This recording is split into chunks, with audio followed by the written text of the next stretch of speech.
Hello, good afternoon. We'll be starting in a few minutes.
Ay, sorry. We'll Balik continue. tayo. Okay, good afternoon, everyone. Thank you for Hello. joining us. I'm Elmer Soriano. I'll be the moderator for this afternoon. This webinar or discussion is also live streamed through the Galing Poke channel, which has 17,000 viewers. So we don't know how many of them will be joining us through that Facebook live channel.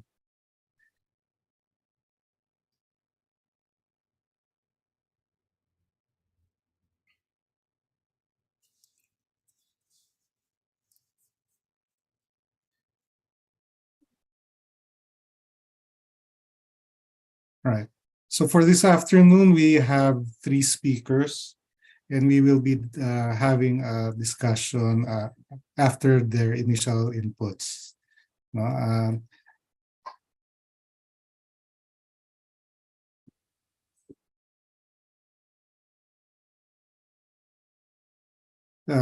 welcome to this public-private partnership brown bag discussion on PPPs for energy transition. The PPP Lab aims to advance social equity and community development by developing local capacity among LGUs, universities, CSOs, and corporate partners through PPPs. We would like to recognize our partners without whom this event would not be possible. Our partners include Galing Po Foundation, TSD Consulting, PTE, Design Thinkers Academy, Singapore, and the Center for Empowerment, Innovation, and Training on Renewable Energy.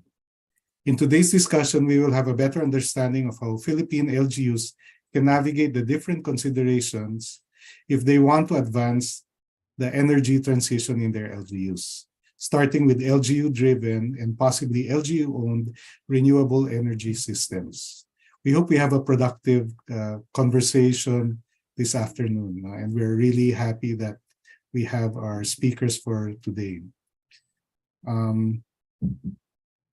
For our first discussant, so for our format for this afternoon, our discussants will share their initial thoughts, and then we'll have a discussion among the four discussants and the audience so that we can better understand the complex interdependencies. For our first speaker, for our first panelist, we have Mr. Roderick Ricky De Castro. Ricky has been working for over 20 years in social development. His areas of focus are biodiversity, conservation, corporate social responsibility, DRRM, leadership development, sustainability, and ESG. As head of Mirant and the Team Energy Foundation, he led the implementation of the biggest rural electrification program ever undertaken by the private sector called Beacon, that brought electricity to over 300,000 households nationwide. This was done in partnership with DOE, NEA, USAID, and various cooperatives. He also helped in the formulation of project implementation programs for the EU and the International Renewable Energy Agency. He's currently completing his MS in energy policy, MSc with a focus on energy policy at the University of Sussex. So let's hear the initial thoughts to kick off our conversation from Ricky. Ricky? Thank you. Thank you, Elmer, and thank you for inviting me here. Good afternoon, everybody. Well, to start it all off, I would say that energy transition in developing countries like the Philippines definitely is different, no, compared to energy transition in the developed countries. Because in developed countries, it's easier. No, PPP can be easier because it's affordable to the consumer. They can always opt for a premium. But in the country like in the Philippines, we cannot afford the premium. You increase our electricity by a peso or two, you'll see rallies in the street. So it's different. In terms of public-private partnerships for the transition, that's an ideal setup, as a matter of fact. And me coming from a PPP project, that started in 1990, not if I'm not mistaken, that it was one of the first PPP programs that was implemented by the government, and this led to the Pagbilao and the Suwal power plants in 1992 or 1994. It was doing well, as a matter of fact, because of that. At that time, no, we were experiencing 13-hour blackouts, and so at the time of President FDR, the first PPP programs came into fruition to the energy sector, and at that time, I think it was Southern Energy. We were Southern Energy, when we came in before we became Gordon Wu project, and then Mirant, and then Team Energy before I left. But at that time, it was good. It was perfect. Of course, we had a lot of incentives, including tax exemptions. But then suddenly, after 10 years, suddenly there was a ruling that came out. We had to pay some taxes. And the ruling said that we will pay the real property tax with the guarantee of the government that we will be paid. But of course, unfortunately, the local government unit didn't really see that. No, they didn't see that part of the government guaranteeing it. But what they see is us paying the renewable energy real estate taxes, which is really not that good for PPP arrangements. So I guess one thing that we have to make sure that when we go into a PPP relationship, especially in energy transition, is that you will not change the rules in the middle of the game. No? As if it's a 25-year contract, make sure that the contract will be intact for 25 years. Because, if you allow the investor to invest for 10 years, he's already deep into the program, and then suddenly you will change it. No? So that's not fair. And I guess that after that, most of the contracts naman, no, did not went as it was indicated in the contract after that. But it really was bugging us up to now. Even as I am not already part of Team Energy, I still hear that this PPP arrangement is something that's in hounding them. And the PPP contract is about to end in 2 years, 3 years time. So, it's ideal. Just make sure that when you go into the contract, that everything in the contract, unless something like an act of God, if that's even possible, would change the elements of that contract, no, to point that you have to amend it. But so in terms of implementing of effectivity, the efficacy in implementing energy transition programs, PPP is a perfect to me is a perfect setup because government alone cannot afford it. No, even at the local government or the level of the local government, most of them cannot afford to put up uh, power plants, and even if they have to work on the policies that are in place, the law that's in place.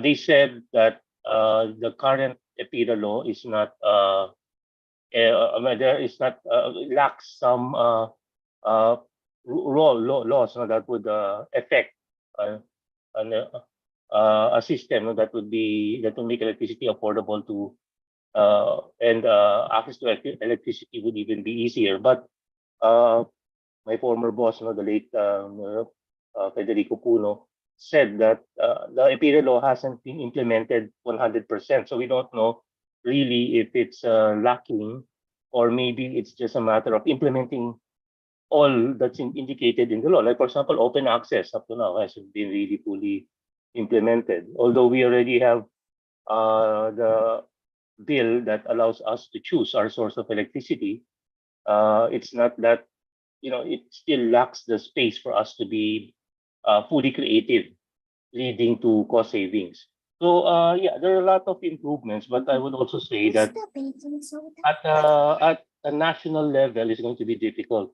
But at a provincial and at a municipal level, on a city level, it can be even it will be more possible to, and success could be probably even more possible, no, at that level, because the LGU leaders who have control of the elements. So electricity is a systemic activity in a particular area, and you have to look at it at the ecosystem point of view, no, because it hits a lot of we have a lot of regulations, no, from the power generation all the way to the distribution. So yeah, if we get that perfect mix of financing, no, financing is also another problem, because if you want to put up infrastructure, it has to be financed. And if you want it to be affordable, it has to be affordable financing. And the question is, do we have that here right now at the moment? So we have to look into the ecosystem and try to find out how can we craft a strategy, that would bring into consideration all these factors, and make the PPP program for energy transition a success, especially in a country like the Philippines, where we're known to have the one of the most expensive power rates in Southeast Asia. So yeah, that's my take on it, Elvan. Okay, thanks, Ricky. I remember the power crisis back then. I was in med school, and while I was in the classroom with the blackouts, and then suddenly we'd have to turn on the lanterns and then make do with what no. It was really bad, no. Yeah, So I was a bank teller then, Elmer, no? And every time the blackout comes at 2:30 in the afternoon, and I'm always not balanced. And I have to sleep with 10,000 pesos shortage. and wake up in the morning to find out if it's a real shortage or if it was just a machine Counting error. No? error. Yeah, so it was difficult times for the country, definitely. Yeah, and hopefully we won't get back to that Oh yeah, crisis, yeah. crisis stage. Okay, thanks, Ricky. No, that's a good way of kicking off the conversation. So our next speaker is Charlie Aiko. Charlie Aiko left his teaching job to become one of the youngest mayors in the country. He in his hometown of Sevilla, Bohol, Philippines, after EDSA. No? After a short stint in politics, he moved to the NGO sector and spent many years with Habitat for Humanity and led the conduct of the first 3 sessions of the Asia Pacific Housing Forum. He was appointed CEO of Habitat for Humanity Philippines in 2011, and then he moved to the energy sector in 2017 and joined WeGen Energy Philippines, where he developed key partnerships with churches, businesses, and local government units interested to shift into renewable energy. In 2021, he was appointed as the president of WeGen. The expansion of the Kahayag sa Pamilakan project with DOE, UNDP, GF support was developed and implemented under his leadership. He has an AB in philosophy, an MA and PhD in theology, and social psychology, and a master's in development management from the Asian Institute of Management. So he brings to our conversation a lot of diverse perspectives, and we're glad you could join us, Charlie. So Charlie, can you share with us your thoughts from your many different experiences? Thank you. Thank you very much, Elmer, and good afternoon. May I share my screen, Elmer? Okay, I hope. Yeah. Sorry. Can you see that now? Can you see my screen? All right. Sure. This is a short presentation just to guide the discussion. No? So I will be talking about these 9 things during the presentation and spend maybe a minute for each. I don't have to explain each one here, but this is just to guide you an idea of the direction that I'm going to take.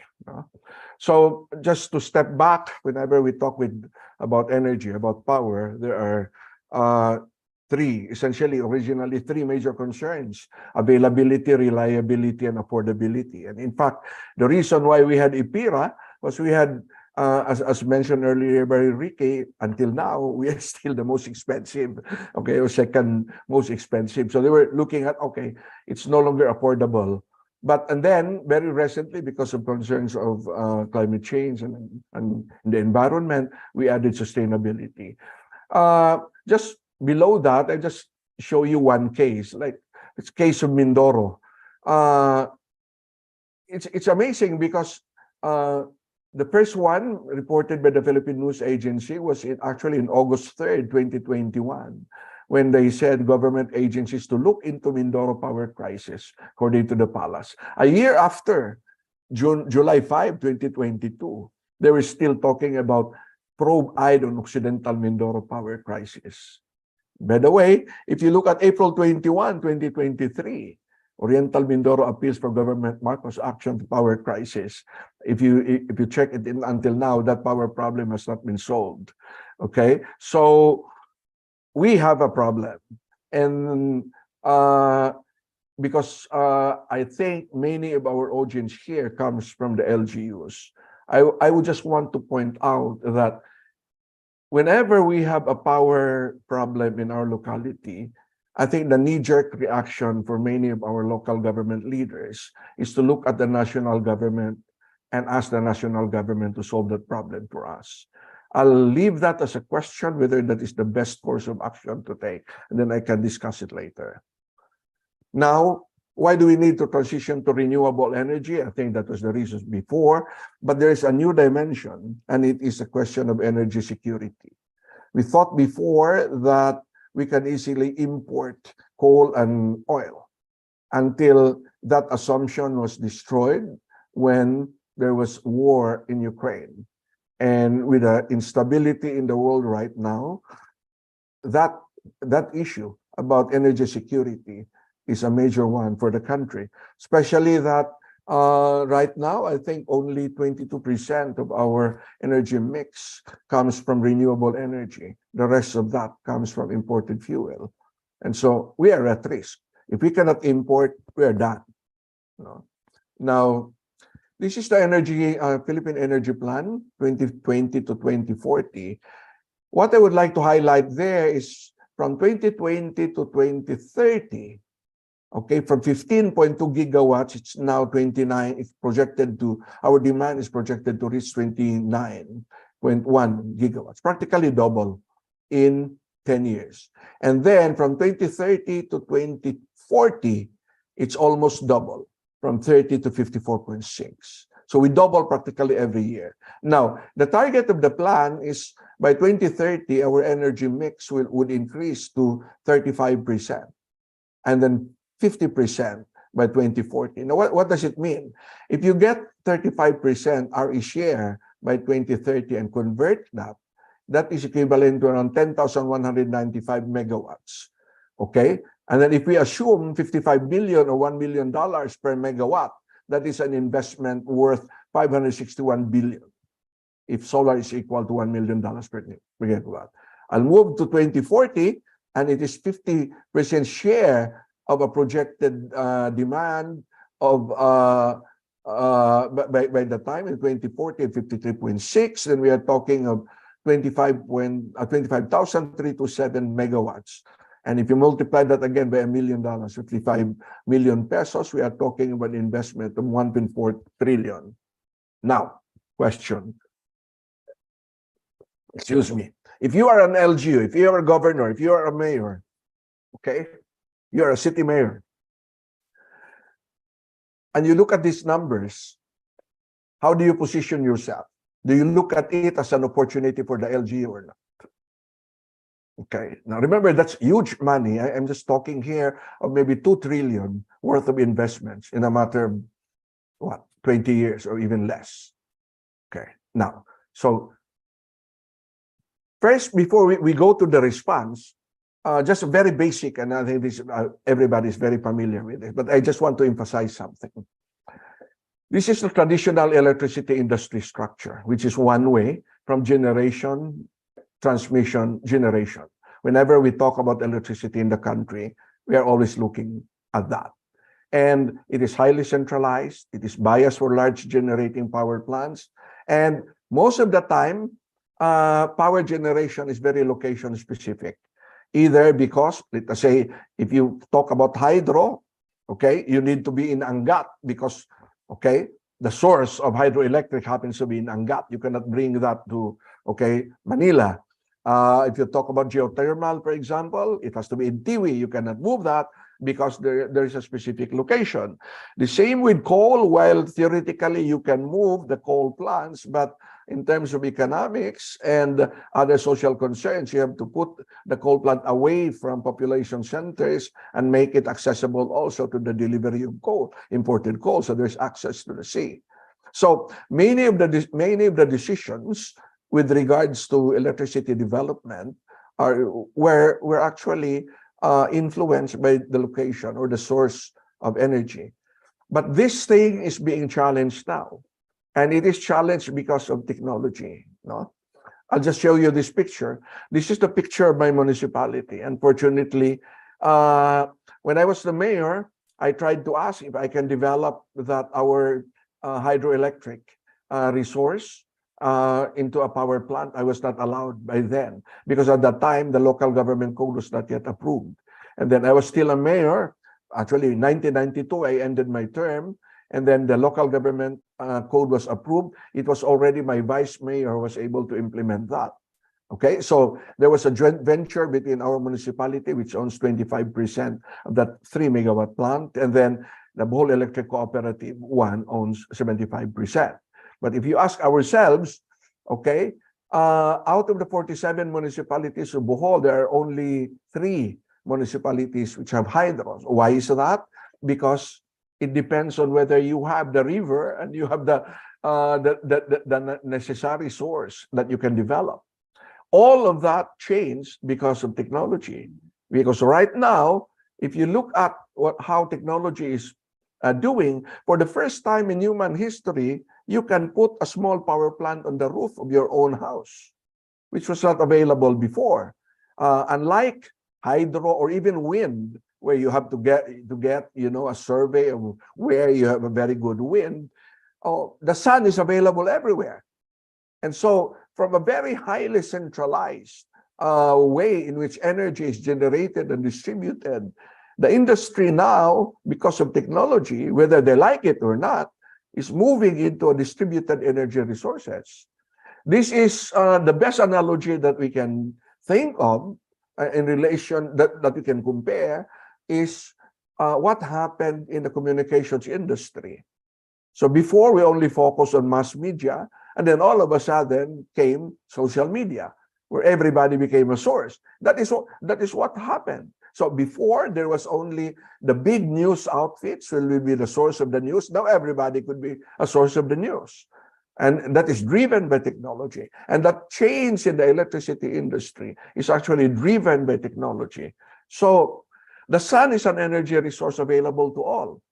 And so there's no excuse now for a local government to say, hey, I cannot go into the energy industry because I don't have a source of geothermal or hydro. No, you have the sun, which is available to all of us. And so what do we see whenever we talk about solar? Most of the time, it is a large solar farm. A large solar farm follows the very traditional model of the industry. You are just replacing, for example, a coal plant with a large solar farm. But the way it is structured is the same. You have a large generation, then you need huge transmission, and then it goes to distribution. However, when you talk about rooftop solar, you reverse the entire process. You start at the end. Okay? You start at the house, you generate the power, you supply power directly to the house, and whatever excess, it is fed into the distribution lines. And if it is more than what the local utility would need, it could be fed to the grid and be made available to all others who would need. And so it's a very different model. And because of that change in model, it opens a lot of opportunities. And by the way, just a comment here. By the way, if you go into solar, there is no fuel supply risk. And then the questions now would say, but what happens if, okay, during at night, battery is still very expensive. By the way, just a news, there is the latest microinverter technology is already grid forming, meaning even without battery, even if there is a brownout, no, it can produce power enough for your house. This is done by the top global manufacturer of microinverter. Anyway, okay, here. So one concept now that is being actually floated is like a virtual power plant. A virtual power plant is more reliable, no concentration risk, because if you have a 100 megawatt power plant and you put it in one area, like you put it in Pampanga, and then it rains in Pampanga, it becomes cloudy in Pampanga, then the production of that 100 megawatt power plant goes down at the same time. But if you imagine that you spread that over a very large area into smaller installations, then there is no concentration risk. It is also more efficient because you don't have to transmit that power over long distances. And there's no problem whether the grid can still afford it because you go to the distribution areas immediately. And it is, excuse me, I think it is socially desirable because it democratizes the energy industry. And it is inclusive. Now is the opportunity for small businesses and LGUs to participate in the industry because energy is a very capital intensive. So you talk about hundreds of millions or billions if you put up like a 100 megawatt power plant.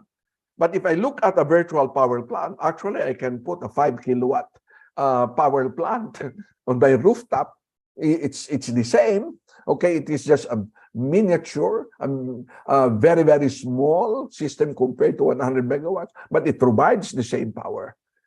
Okay, now, so this is the mandate, for example, for the LGUs to go into renewable energy. Government buildings urged to shift to solar energy, and this was provided by the Interagency Efficiency and Conservation Committee led by the DOE.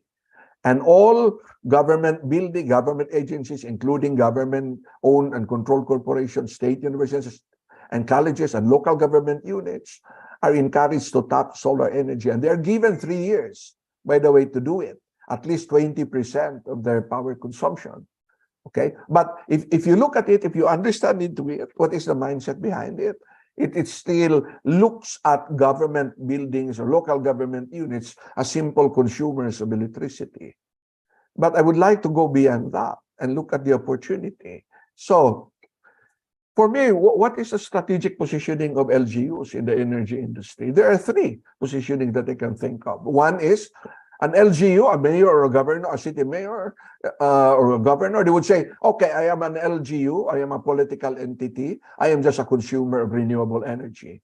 So what I can do to comply would be to install solar PV system on our buildings, primarily for self-consumption. And my objective is to comply with government mandates and to reduce, of course, our electricity expenses. Now, if I want to so that I can serve my other constituents, I can consolidate demand for the barangays, for example, to make private sector participation attractive. I'll use my province as an example. There are 1,209 barangays in Bohol. Just imagine if I deal with each one of them and submit a PPP to them, it doesn't make sense because these are very small installations of maybe, I don't know, maybe 10 kilowatts. But if the provincial government would come in and consolidate that, okay, that 1,209, if they would install 10 kilowatt each, okay, that would be around 12 megawatts. That would be very attractive already. Okay. Now, the second option is for the LGU as a promoter of renewable energy. Natingin ko dito, parang mas papugi lang to eh. Okay, the LGU undertakes a green energy program, for example, to encourage local businesses and constituents to shift to renewable energy, and they can even give tax incentives and support program participants. But I think the game changer for the LGU is this. The LGU goes into the renewable energy business. Just as the LGU operates a public market, an LGU operates a municipal water system. Why can't they operate their own renewable energy business? And there are 2 ways of doing it that I could think of. One is they would go into the traditional way, meaning they would install solar on the rooftop, consolidate all of that, and then work with the DU and then sell wholesale power to the rooftops. There is a model of this done in Romblon by Romblon Electric Cooperative by Rene, who is also a member of Center. What he did was the electric cooperative rented the rooftops of some of the barangay gyms, and the electric cooperative installed, I think, 50 kilowatts from the gym, direct, and then fed that power direct to the distribution lines of the electric cooperative. So what happens is, if I were the LGU, I could work with the electric cooperative and say, hey, I can make available all of my rooftops to you. Okay? The other one is think in terms of like agriculture. If I were a mayor, still, no, one thing that I can do, okay, is I'll borrow money from Land Bank, and then I would rent out to my constituents solar PV systems. Just like a local government chief executive can buy farm tractors and then rent them out to the constituents. If I can do that in agriculture and have farm tractors to help my constituents, instead of using Carabao, they rent the farm tractor from the LGU, why can't a family in my locality rent solar panels and inverters, install it in the rooftop, and then have power directly consumed from the system, and the rest will be fed to the grid via net metering? This is exactly the same concept. But the problem is you need somebody to consolidate because somebody has to borrow a big amount. And so the LGU can say borrow 100 million from Land Bank or DBP and then distribute it or even channel it to local multipurpose cooperatives or microfinance institutions. In that way, they are now into the renewable energy business. So I think I would like to bring that discussion for the LGUs. Don't think only as a consumer of renewable energy. Think of how are you going to participate in a 1 trillion investment opportunity so that you can help generate income to your locality. So that's the only thing that I can do. The PPP is a legal framework. And by the way, based on experience, these are the things that I had successful PPP with a municipality in Bohol. And these are the things that I think is very important. Number one, the chief executive has to assign a trusted staff to work closely with the private proponent. Okay? Because it's very difficult to get an appointment with the mayor or governor. Second, they have to choose the PPP selection committee ASAP to discuss the details. We cannot discuss it with the mayor. We have to discuss it with the committee. And then both the LGU and the private sector must be very clear on the legal steps to follow. Ano yung step by step na gawin natin, nakaintindihan tayo. And then be transparent to the public sector proponent, a private sector proponent on what you want. Be transparent. Basta sabihin mo and then let us negotiate kung magkakaintindihan ba tayo o hindi. And then respect the time of everyone. We are all busy. Ang pinakamasakit para sa private sector proponent, pupunta ka sa isang office ng government, you are trying to help them. Maghintay ka na ang tagal-tagal pagkatapos canceled pa yung meeting mo. No? We are there to help. Kung if you say we meet this, just as if your mayor, if the governor comes to my office, sabihin ko, let's meet at 10 o'clock, I will clear all my schedule out of respect for that person. Ganun lang yung level. Okay? As much as possible, keep the ball on the court of the private sector. Huwag mong patagalin sa LGU. Kung natanggap nyo na, aksyonan nyo, ibalik nyo so that the things will move faster. And then, please handle your internal politics, including the opposition. Ayaw namin ng politika. We just want to do business. Ganun lang po kasimple yun. So, thank you very much for that. Okay, thank you very much, Charlie. No, we definitely benefited from your diverse experience as mayor, as provider, as advocate.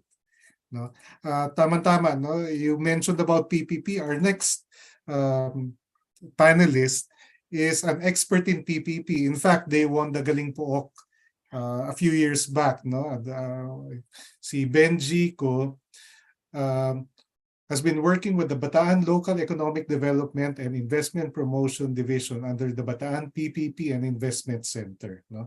During that period, nanalo sila. They won. They got recognized by Galing Pook, and that's how I ended up reaching out to him. Before that, he was also private. He worked in the private sector, and he had a stint with Risa Lat Consultants International, LLC, where he did projects in infrastructure and finance. He earned his master's in international marketing from the Hult International Business School in Cambridge, Massachusetts. So Benji, thank you for joining us. And now we'd like to hear your thoughts on PPP approaches to this trillion-dollar market. We need a lot of capital, and how might PPPs be part of that? Benji? Okay, thank you, Mayor. Thank you, Sir Elmer. Actually, going back to Mayor Charlie's presentation, he mentioned about what is the LGU's role in terms of PPP and renewable energy. And I think I would boast that Bataan is one of the provinces that is tailor fit for this specific endeavors, because we've already have the legislation, we already have the team, we already have the ecosystem developed already, and it has been already validated since we won the Galing Pook Award last year. So thank you very much, Elmer, for the introduction. So I'll show you first why Bataan has been has been experiencing a tremendous success, no? So one of the things in order for the LGU to function is to have a pretty good planning foresight in the future. Since we do have a numerous infrastructure projects already in the pipeline, so we have the Bataan Cavite Bridge, which is a national PPP project. We also have the Bataan Transshipment Hub right here in Mariveles that is already we've already issued a notice to proceed for this, and it is a local PPP under the provincial government of Bataan that will already be implemented. So this one slide shows the 100-year sustainability plan of Bataan. So with that, as you can see, we are a peninsula. So right now we are a dead end. So in order to access Bataan, you have to go through Bulacan and Pampanga through NLEX and SETEX. But right now, what we have right now is the developments in infrastructure, and with that, very high demand for renewable energy source that can sustain the developments of the province. So I'll show you all of the things that we have done the past few years. So our journey through PPP started with SM and Vista Mall, developments of this Vista Mall. So our Balanga City, our capital, started with a PPP with the commercial and hotel development in 2010. So which led to a very fast development with the entry of Vista Mall and then most recently SM. And of course, our Bataan Baseco joint venture is a 300-hectare property in Mariveles that has spawned numerous locators, namely San Miguel and Niño Cement. And our local PPP also facilitated a terminal transport facility right beside SM Bataan. So in terms of LGU's role, what I would suggest to other LGUs is that it has to have legislative support. So what differs us from the national BOT or the PPP center is that we have our own local PPP code, and I think some of other provinces have already adopted their own as well. So it's a joint venture code also, that you can consider it as a joint venture code, because LGUs like the province are only authorized to enter into joint ventures, while the BOT, if it's a BOT, it has to go through NEDA and through the PPP center. So like I said, we have our own legislation, we have our own team, our own department, a full-fledged department, and I think we are still the only department in the Philippines that is specifically catered towards PPP developments. So we have our executive order for unsolicited proposals for PPPs, and most recently with the recent revisions, we are also authorized to enter into solicited proposals, meaning the province can already develop a full-fledged feasibility study and develop the terms of reference to enter into PPPs as well. So I won't go through this one by one because this is going to take a long time. So we've somewhat streamlined the process into 3 stages in our PPP process. So initial evaluation, the detailed negotiation, and the Swiss challenge. And then after that, we issued the notice to proceed to implement the project. So Mayor Charlie also mentioned the importance of having a selection committee. So here in this Nicolandia. What do you want to think? Yeah, so we have our own selection committee already. This is composed of not just department heads and one of our members of the Sangguniang Panlalawigan, but also members from the private sector. So in terms of fast-tracking PPPs, we've already cascaded PPPs to the lowest level of government here in Bataan. So wherever you are in Bataan, whether the barangay, the city, the municipality, or the province, can enter into a PPP because we already have the PPP code enacted all throughout the province. In terms of having an ecosystem for PPPs, so this is a snapshot of what we have. So we have the legislation, like I said, the guidelines for the selection process. We have a budget appropriation, a dedicated selection committee, a very talented office and talent. Of course, in terms of certification, we've gone through, most of our staff, even the leadership, are certified PPP practitioners under APMG International and Singapore Management University. And we are always training under the PPP Center in terms of developing our knowledge in terms of PPPs. In terms of marketing collaborations, we have worked with multiple eco zones and national government agencies and even the private sector and the local chamber of commerce to further enhance our ecosystem and also address the needs of the public. In terms of a very talented team, like I mentioned, I'm a consultant under the division or the local economic divisions, which my job is particularly to market the province toward and fish for PPP projects that is in line with the strategic initiatives of the province. So in terms of proof of concept, this is what we want to showcase. What I want to showcase to our audience right now is that we have a proof of concept, not just in renewable energy, but also in infrastructure projects. So our bunker at the capital, which is our flagship PPP agreement, it's a partnership with Alloy MPD, a Malaysian company that developed our government center at no cost to the province and in line with the ease of doing business initiatives. So I'll share with you also uh, the bunker itself. It's also supported already with a solar panel, roof solar panels. So we've cut our electricity cost by at least 35%, and we do expect to cut it more, given that we're looking for PPPs for roof solars also to support the operations of the government here in the province. So how it works is actually basically. The first to the third floor is occupied by the national government offices like the DTI, wherever. And the fourth to the seventh floor is occupied by the government, by the provincial government. So what happens is we share on the sublease on the first to the third floor. The province pays rent on the building, but the proponent, Alloy MPD, pays for the rent on the land. So so the finances somewhat works out wherein the private sector earns a very good return on investment, and at the same time it limits the expenditure of the province in terms of uh, paying for the whole building.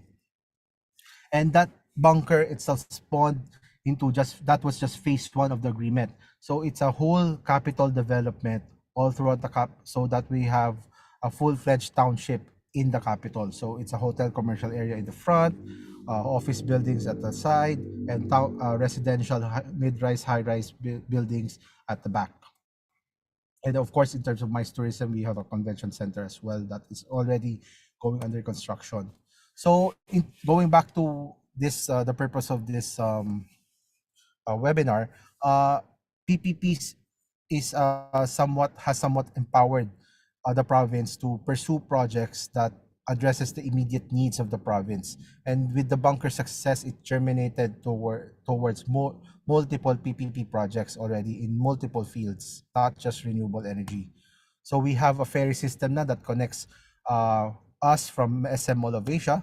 It cuts the travel time in half. So if you want to visit Bataan, you can ride the ferry. A no contact apprehension, similar to the program in Metro Manila. A hearing center in our Mariveles District Hospital. And because of that success, we've been recognized multiple times already. We were able to generate 170 billion pledges in 2022. And of course, we've been awarded the most business-friendly province twice and a special citation for PPPs last year. In terms of the Galimpok Award, our PPP program got recognized as one of the most outstanding programs in the nation. And I think we are up until this date, I have to clarify this, we are still the only full-fledged department for PPPs that is readily existing in the country as of now.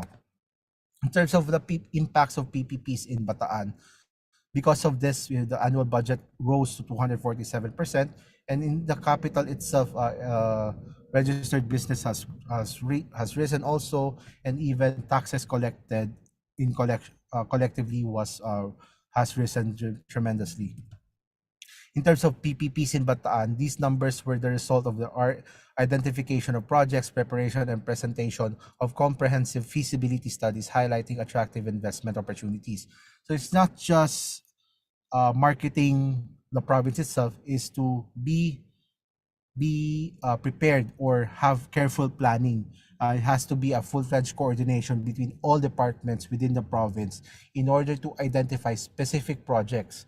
Because to be fair, or to be honest, there are projects that I've seen in other LGUs that wasn't really necessary.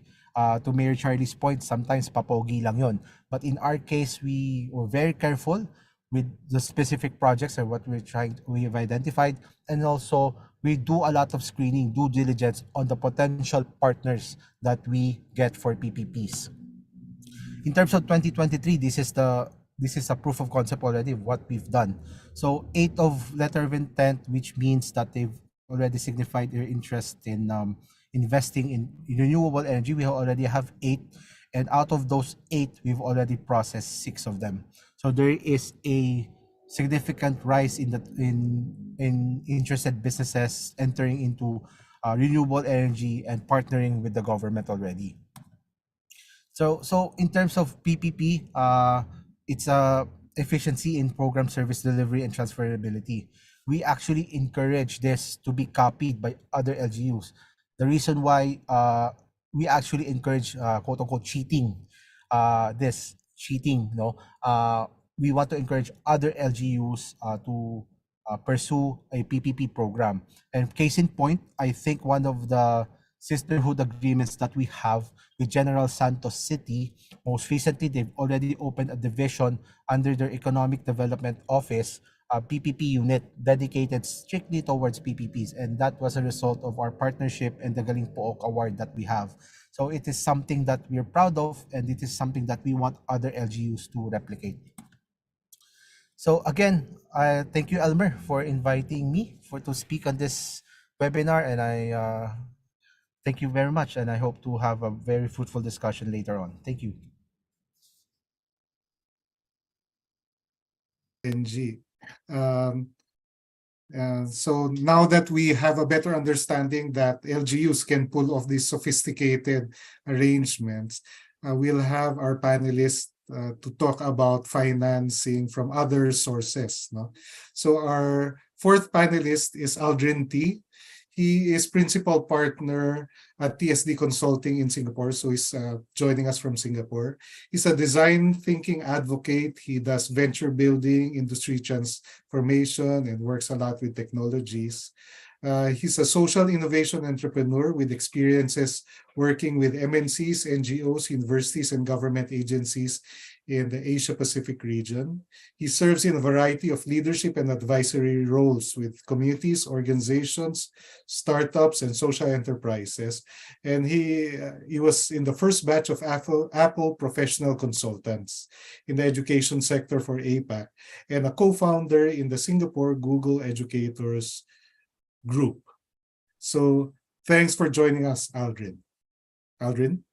Yes, my pleasure to be here.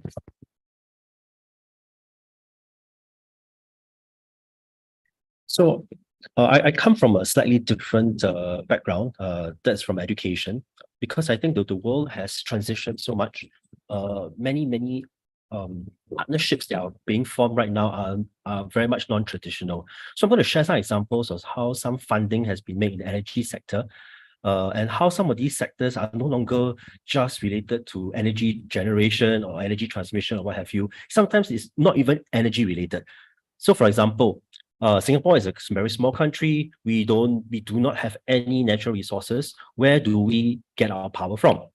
So traditionally, we have to earn the money to buy resources, to buy the gas, to buy the oil, to burn it in our plants and then generate electricity, right? But then again, right, are there any other ways for us to generate electricity besides buying from different sources? How do we ensure energy security such that we are able to continue to have continuous sources of energy transmission, or at least the raw materials to generate electricity? So I'm going to share an example of this company, which is called Sun Cable. I'm sure many of you have heard before about this project. It's supposed to be the world's largest solar power project, where there was an intention to build a massive solar plant in Australia. And as you know, Australia is very, very far away. And we intend to build and lay down a cable, energy cable, all the way from Australia through under the water, through Indonesia and into Singapore. So can you imagine the scale of such a project? I think it's worth a couple of billions of dollars. Again, the numbers are just mind-boggling. And can you imagine the logistics of actually being able to sign a partnership agreement, be transnational, all right, across so many different industries, and again, maritime laws and such. We have to traverse so much efforts. And the best thing is this: the funder for this project potentially is not from the energy industry. The Australian funder is actually from the software industry. He's the co-founder of Atlassian, right? So again, you have people who are no longer thinking in the traditional way out of the box, right? Coming in with their monies and saying that, hey, look here, I want to fund your project, no matter how silly or how crazy it is. And I think that's the idea behind funding, that the world of funding is beyond just your banks, your traditional financiers in this industry. We need to look at other cross areas of collaboration and cross ideas of fertilization for us to get our points across. And funding doesn't require need to be big amounts. Of course, I think we mentioned right at the beginning that as a developed world, Singapore has a slightly different way of how developed countries or developing countries solve the energy crisis. But I think the whole idea behind renewables also give rise to another different way of developing energy security. That is to have homegrown, localized, and more importantly, what if you're able to generate energy from the village level or the town level, right, rather than have a massive power plant powering the entire cities. So which means that right now we have to look at diversifying the way we generate electricity. And if you can generate electricity from big to small, which means that the way you fund these projects will be very different. No longer do you need $1 trillion, $100 billion to fund big energy construction projects. Sometimes small scale projects will do. So, like, for example, the Gates Foundation has been funding a lot of research into building small-sized nuclear plants rather than huge nuclear plants, all right, that generate power for entire cities. You may even generate, nuclear power plants that are small enough to be buried deep underground, 20, 30 meters deep underground, that you do not need to open for the next 50 years, 100 years. And the cost of such power plants is definitely much less, which means that rather than borrowing big sums of money, a private company, even a SME right now, can borrow small amounts of money from the bank just to execute such projects. And again, this gets even better as technology improves, right? You have now the whole idea behind renewable energy. And one key problem of renewable energy that everyone always forgets is not how we generate electricity, but also importantly, how do we store the energy and how do we transfer the energy? Right, which means that if you break down into the entire value chain, again, funding does not need to be for the whole ecosystem. You can break down the funding into infrastructure building, right, into the transmission. And again, if you want to install power lines, again, installing power lines, the amount of effort to install a power line would be quite equivalent to install, for example, water supplies and water treatment, which means that you can also start bundling the whole idea behind energy transmission into just deploying all your utility needs. And again, if you bundle up some of these requirements rather than just looking at energy, you find that you are able to work with a wider range of infrastructure companies, which will again provide a wider range of or easier access to funding, right? Lower costs and easier access to funding. Another example I would like to give about financing a lot of projects on the ground is that more often than not, there are a lot of disruptive startups that are being developed. All right, they develop all kinds of solutions, all right, for energy. And again, we always forget that one way, besides generating more electricity, there are also technologies to reduce energy wastage. For example, there's a company that is based in Singapore. The founder was from Egypt, followed by Germany, right? So it's a 3-country development of this product. And what this product is basically a 1x1 1 meter cube device that you can attach to a factory, attach to a large building, and there's an ability for it to reduce electricity by 40%. Right? Where is it? And the idea is that if you're able to reduce electricity usage by 40%, which means that you need to generate less energy, all right, by 40%, or more importantly, it frees up the energy, all right, to be distributed to other areas or to other needs. Right. Incidentally as well, again, if you can bundle up the way your energy is required, because energy requirements are different at different times of the day, different times of the different industries or different parts of the city require different energy loads. Again, by proper city planning and by doing a proper distribution or management of energy, the whole idea of that virtual energy company is also important, which again, it's right now with the advent of AI, using AI to be able to collect enough data to understand the energy requirements, and again, getting funding from the AI sector of things rather, again, than the traditional oil and gas companies is also another source of monies to be pumped into this whole ecosystem mix. Right. And lastly, another point I want to share as well is that energy, when generated, we are always thinking about how energy is distributed to urban areas. Again, in many countries, a lot of people are still living in rural conditions whereby it is not viable to install huge or expensive infrastructure to deliver energy, right, from the plant to the rural areas. We need to look at some or more rural-based technologies which does not need to be plugged into the main grid. So, for example, there is a particular company that, again, is also spun out from Singapore in collaboration with Finland and US. And again, I'm giving these examples because it is equally important, besides working with private-public partnerships within a country, it's also important to do these partnerships transnationally, right? And this particular company that I've been working with called Liquid Star, what they do is they have a module which produces energy from solar, which is attached to a battery. And the important thing is this, it is also attached to a computer that does mining, crypto mining, generate cryptocurrency, which they in turn use it to fund, all right, the installation and the operations of the energy generation module. So again, you have the idea that if you cross over into some of these trending concepts, again, stepping out of the box, you find that you are actually generating your own cash at a smaller scale. And again, if the power or the control over this energy generation is in the hands of the rural areas, the smaller communities, and if you give them a means to be able to maintain the systems, again, it takes a lot of effort to, of course, teach them and train them how to maintain the system. But again, when you have a smaller closed loop, all right, ecosystems or inter-systems, then you find that the sustainability goes a longer way. And more importantly, all right, it's self-financed and you are able to get it moving forward. Sorry, there's another last example again about this whole transnational partnerships, right? There are also a lot of international companies that are in the ESG front where they are looking at offering their solutions and they are offering in a very interesting manner. So for example, there is a Japanese company that I know of called Nippon Kobe, right? That's very strong in ESG infrastructure.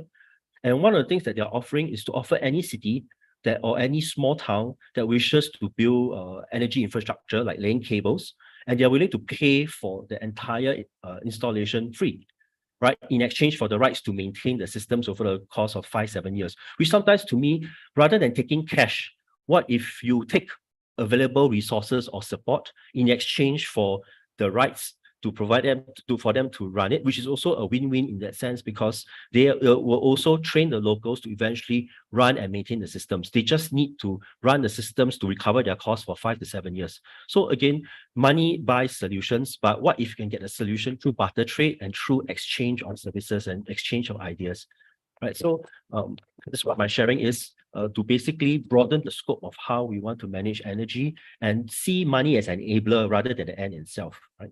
Okay, thank you. Interesting ideas. No? So, well, related to what Aldrin just mentioned, and I guess this question is for any of our panelists. No?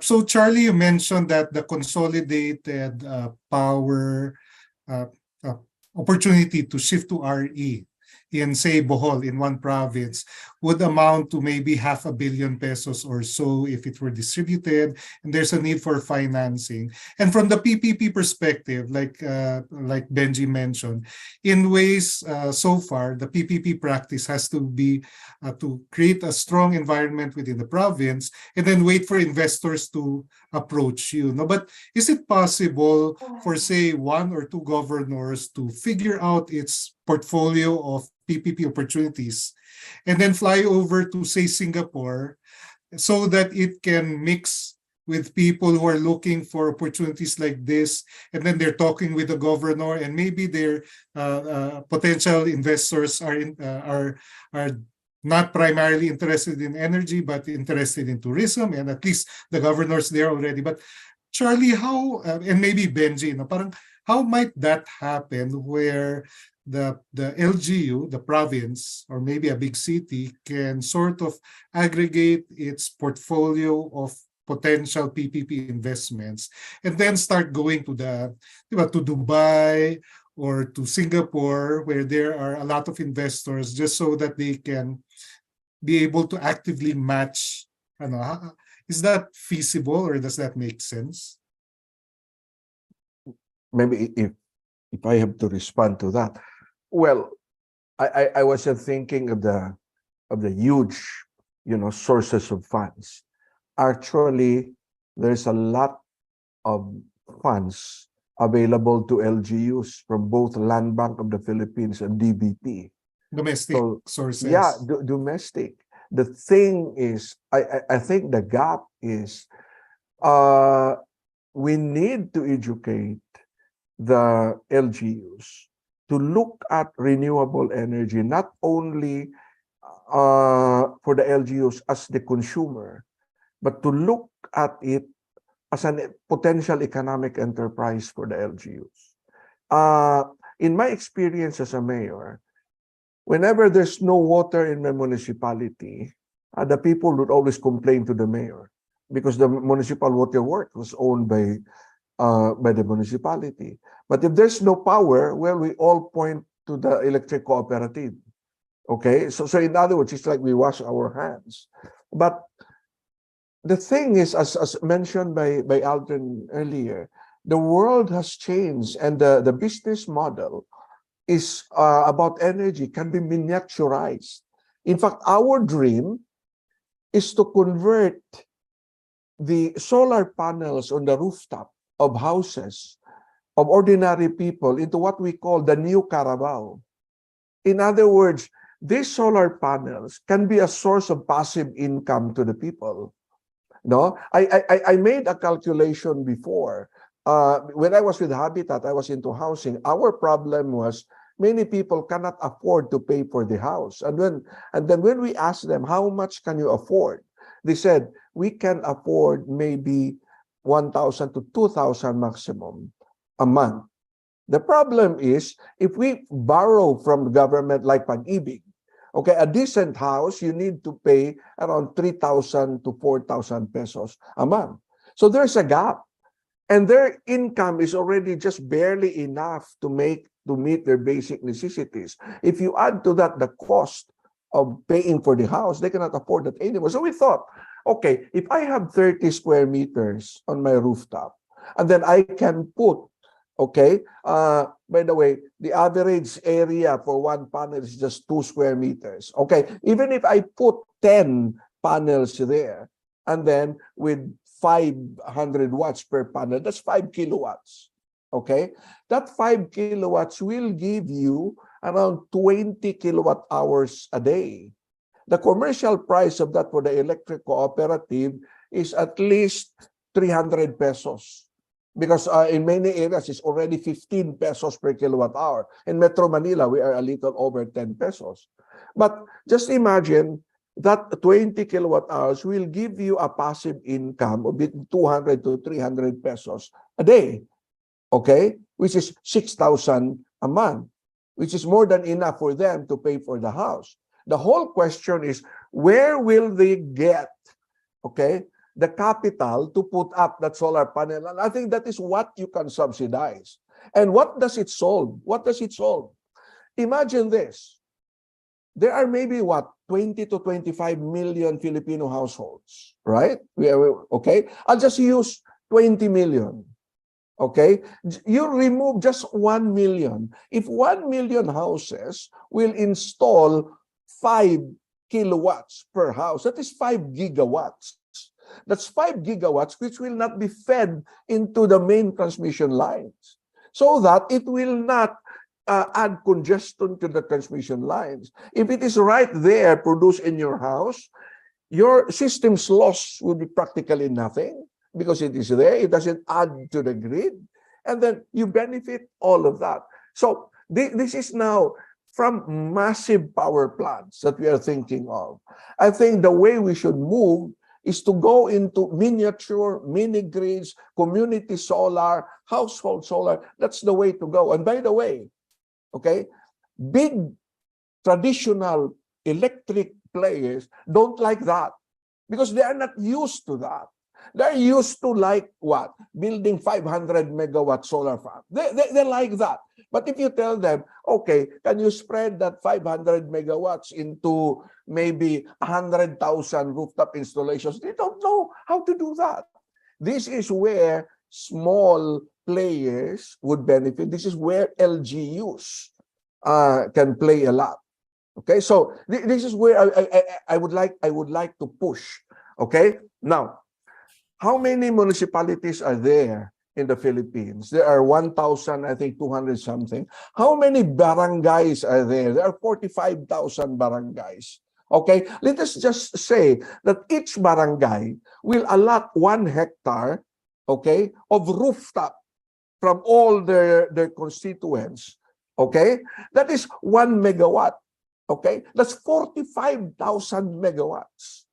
Okay, that's the potential without it going into solar farms, and that will empower people and make people participate in this whole energy business.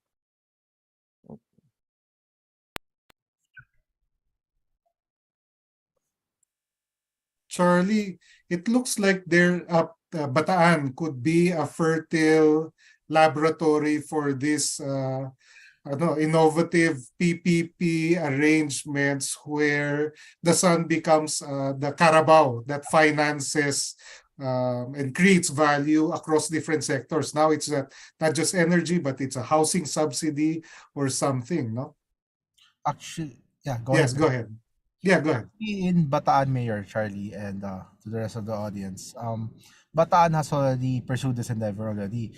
Currently, we have issued an original proponent status with a company that will install roof solars in the government buildings, and it's a microgrid system, a virtual power plant, basically, like Mayor Charlie presented in his presentation. So we are in the right step, but admittedly, it's a bit slow. That's why the push for PPP is very important, because the essence of PPP, not talking about policy, but essence of PPP is a partnership between the public and the private. And the LGU has to have some sort of push and encourage its citizens to at least explore using the roof of their houses already as a source of income, not just income but energy also for them. It will not. There has to be a very big awareness campaign that should come from the national government that will encourage these kinds of endeavors. There has to be a very good awareness campaign for it to push through, because the mindset of the Filipinos right now is that they're looking at the expense of solar panels. It's admittedly quite expensive, but they should also look at it from a business perspective, that the returns on this is much bigger than what they're going to be spending. And so therein lies the essence of PPP. There has to be a support not just from the local government but also the national government. But in our case, Bataan has been pushing for this, and our Freeport area of Bataan, for example, they've already a partnership with a company. We've already installed roof solars in the warehouses in the Freeport, wherein it has cut the cost of the energy prices to 6 pesos per megawatt in terms of industrial prices. So I think that's one of the lowest already, if I'm not mistaken. So we've already done this endeavor, and at the same time, to Mayor Charlie's point, there has to be more of a concerted effort to push this endeavor. Elmer, if I may Yes, comment. Ricky. When we implemented Project Beacon, we electrified 300,000 households nationwide. 100,000 of those to solar power, no, to solar power home standalone home power systems. We started with 10 watt peak systems, built all the way to 30 watt peak systems in partnership with the USAID and EU. No? But before, it wasn't sustainable, because once we put up the solar systems in the rooftop, we just leave it there, no? Forget about it. No? But then on the second implementation of the program, we decided to, because it was donated, On the second implementation, we asked them to pay for it. And we asked them to pay for it on a down payment and a monthly contribution based on their cash flow. And because of that, we solved the problem of the battery when it comes out, they sell the system because they don't have money to buy the battery before. So these are small solutions, as Alvin said, no, and a community-based solution, as Sir Charlie was saying earlier, no, that we ask them to pay for them and manage the system themselves. So you have to train them. And of our experience in implementing Project Beacon and the Alliance Mindanao of Renewable Energy Program, no, that was done in the BARM at that time, was a project that we did with the Department of Energy, NEA, Quezon Electric Cooperative, in electrifying 5,000 households in Polillo Island. So what we did is we increased the watt peak systems in each household to around 50 watt peak. And we made available other systems like electric fan, radio. We put up a hub where they can buy the supplies. And most of the systems that were supposed to last for around 5 years, they were able to make it last for around 7 years. No, and again, coming out of that program, we implemented there's a pilot program with the ADB, this time in small island of the coast of Pangasinan. And the intention was to make it start as a battery charging station a program for around 100 households. But as their need for energy increases, we will convert it into a microgrid that's based on a battery charging station. No? And that actually it actually became a proof of concept, no, that led to funding for other island electrification systems. And like what Arnie was mentioning in the case of looking into smaller disruptive systems, no, when Marubeni declared 5 years ago that they will end all their fossil fuel based investments globally, no, even the one that they had with Team Energy, which is going to end next year, no, they decided to go into community electrification of all business. I mean, of all businesses, the community electrification, and they did this in sub-Saharan Africa. No, so they have a company called Washa, and what they did was a very simple business model. They were renting out solar power LED lamps, no, and they were earning millions of dollars because it with what the sari stores to us, no, they have the equivalent in sub-Saharan Africa. So they use what is existing in the area as partners, no, in a public-private partnership agreement, no, and that worked for win-win situation for all the participants in the ecosystem. So definitely, what we learned from Benjamin, no, on what was happening in Bataan, he looked at the whole ecosystem, and what we learned from Sir Charlie, that LGUs should see energy as an enterprise. No, I actually know of a private sector participant who partnered with a local government in the north. No, when the local government funded the solar power plant, and they guaranteed the offtake, no, which is good for the private sector. That's a good public-private partnership, eh? And then the LGU will handle the marketing and the business side of it. So that I think that's the solution. We cannot, if we do approach it in a nationwide approach, it's difficult because every province has its own unique system in place as far as electricity is concerned. Eh? We're archipelagic, no, it's difficult. Sub-Saharan Africa is a continent in itself, so it's easy to manage. But when you have like 7,200 plus islands, I mean, the franchise areas have waived a lot of areas, no, that they did want to service because it's going to add on to their system's loss. But to us, that can be a market. That's a market that's being now looked into by companies who are shifting, no, who are going into that energy transition. And the best marketing people to market the province, of course, is the LGU. If there's a need, like what was mentioned by, I'm familiar with your area in Bohol, Sir Charlie, Yes, because yeah. we're actually working with EU on productive utilization of renewable energy systems in your place as a Mhm. as a pilot program. So yeah, if you have all this in place, I mean, it's going to be easier, no, to improve access to energy by communities through public-private partnerships. Okay, Elmer, thanks. if I may ask, just a Yes. comment, Elmer. Mhm. One player that we didn't mention here are the distribution utilities, especially the local electric cooperatives. I was talking to the general manager, before I asked him, okay, for every, let us say, 10 or 12 pesos uh, worth of electricity that you sell to your customer, how much do you get? And so the co-op manager said, sir, maybe we get around maximum of 1 peso and 50 centavos. So in other words, their distribution charge and systems loss is around 150. Why did I mention that? Because sometimes if they lack the understanding, many of these DUs think that small players or installers of solar PV systems are their competitors. And I told him, actually, we are not. Okay, we can work together. And the idea, and I told him, you DUs have a competitive advantage that we cannot match. And what is that? The main one is you have the collection system. In other words, just imagine if we are going to put up, let's say, 1,000 solar installations, and then I collect from all of that. It costs a lot of money from us. But if I partner with a distribution utility, and then I pay them, let us say, 1 peso for every kilowatt hour that they collect, it saves money from us. But what is important is this. In terms of reliability of their supply, okay, in terms of systems loss, in terms of what they spend for energy transmission, all of that will go down.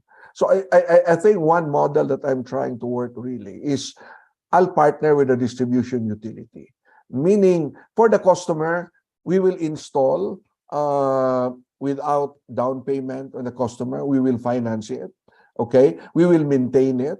And the customer most likely will just pay just a little over half what they are paying right now.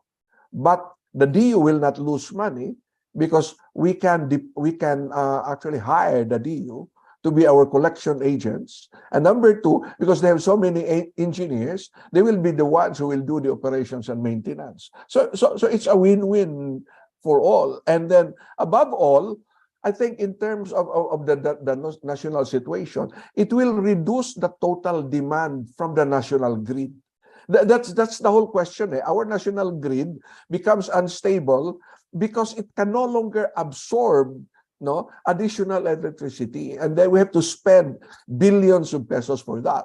But if you reduce the total demand, then we can live with the existing national grid.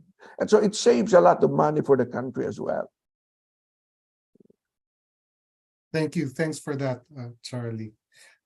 Thought-provoking, multi-partner system in that scenario. So yeah, maybe we can take one or two questions from our audience, just so that we get to hear from them. Any questions from our audience?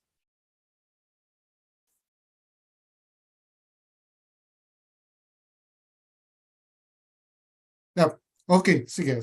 If there are no questions, maybe I'll ask one question. So, Charlie, in that scenario, it's not a two-way PPP between the LGU and the provider, right? It's a it's more like a consortium where there's some sort of B2B arrangement with the DU and then some arrangement with the LGU. So it's at least trilateral. Is that right? You can do it separately. What we have experienced is I had a PPP with one municipality. Just simple supply. It is a build, operate, and transfer of a solar PV system on the rooftop. Okay, but the other one that I was thinking, I'm really thinking right now is a PPP to the distribution utility. Right. And what is the purpose of that? It is to help them shift into renewable energy. But instead of having a solar farm, it will be rooftop installations. Now, what is my bias? My bias is actually to go into the rooftop without I would just go into net metering. And the reason is, if you want to bring down the cost of electricity, as much as possible, for me, avoid the grid. Because the cost is, you have the cost of generation, the cost of transmission, distribution, even with these three costs. If you put my solar on my roof, okay, and then direct for my consumption, it means I save on distribution fee, I save on transmission fee. I'm just talking about the generation charge and all of that. So if the problem in the Philippines is the high cost of power, putting more power into the grid right now with the same system will not bring down the cost of that power. But rather, you will bring it down if you put it on your rooftop and then skip through the system, okay? Because you don't pay for, as I've said, you don't pay for the transmission charge, no distribution. And by the way, you only pay one time. You pay for the VAT when you install, but all the power that you get later on will be already tax-free. So in our experience, you can, if you pay in cash, your LCOE in 25 years, your cost of electricity will be very, very low, maybe 1 peso, 150 centavos, including operations and maintenance. Okay.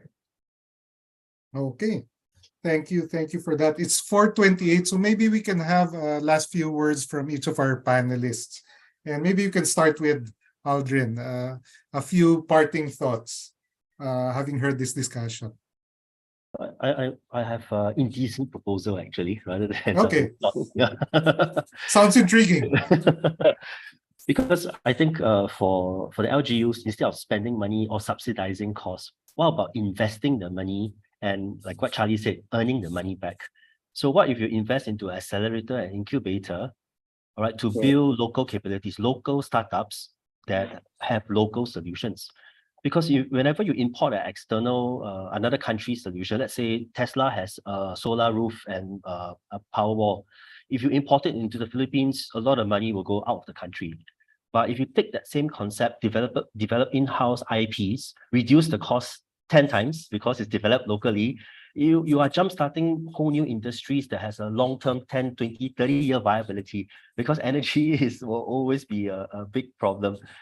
And with these incubators, accelerators, and developing homegrown talent, it does take a lot of money and a lot of years, right? For a startup, 3, 5, 7 years. And for these startups to eventually mature, it may be even longer. But again, you need to start somewhere. And why not start now? So one proposition that we have is change the way we look at money is spent, invest it. You may not see returns for the first few years, but if you look at it from the long-term potentials, I think that's where we get a lot of value back. Okay, thanks, Aldrin. Benji, any thoughts on the PPP space and energy in that intersection? Yeah, I think that first of all, it starts with the LGU and how they can empower themselves, not just in renewable energy, but also in terms of PPPs. I think it really has to start local, and who is more connected to its citizens than the local government unit. On the province of Bataan side, we are committed in pursuing renewable energy, and also even electric vehicles and installing charging stations. So I think as a consultant for the PPP IC, Bataan PPP IC, I think we are on the right track. It's just that we do need the support of the private sector as well, in order for us to further improve what we have currently. So I think my last words is basically we encourage the private sector to look into partnering with the local governments, so that it can be more streamlined, everything can be transparent and everything. So yeah, I thank you very much, Elmer, for the invitation, and I thank my fellow speakers on this webinar for their insights as well. Thank you. Thanks, Benji. Ricky? Oh yeah, well, again, for PPP at the provincial, no, at the municipal level to succeed, we have to work with the local distribution utility, because they have the franchise area, and any operations within their franchise area will have to have their approval. No?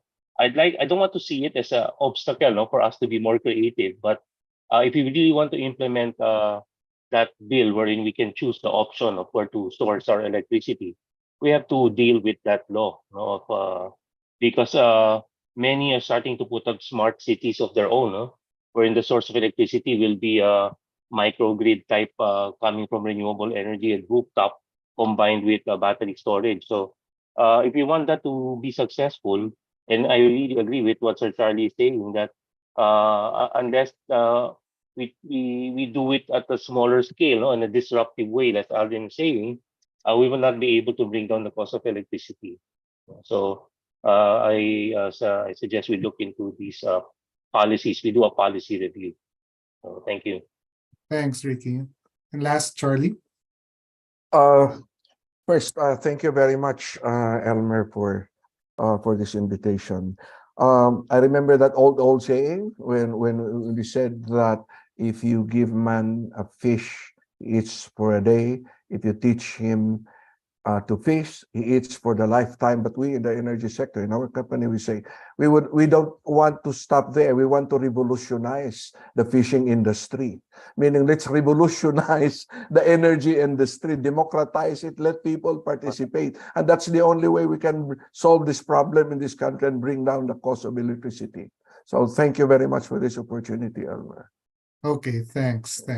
So let me just briefly summarize or synthesize what we heard. No? So this energy transition is challenging, and it requires a lot of capital, and our infrastructure is already currently stressed from the solution to the transmission side, and that shifting to renewable energy changes the game significantly, right? It decentralizes it deconcentrates the need for resources, and it also decentralizes production, and that has a lot of potential in terms of reducing also the inequities.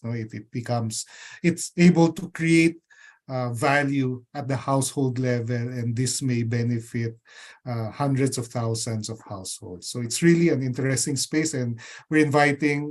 So from the PPP lab, we're the public. The reason why we set up the public-private partnership lab is to be able to create a space for more innovations like this. And we're hoping that universities become also powerhouses of idea generation naman, so that all of that brain power, the term papers that students are working on, some of that will get directed to this energy transition space, and such that students and faculty will come up with solutions and initiate startups at the local level to help solve our problems.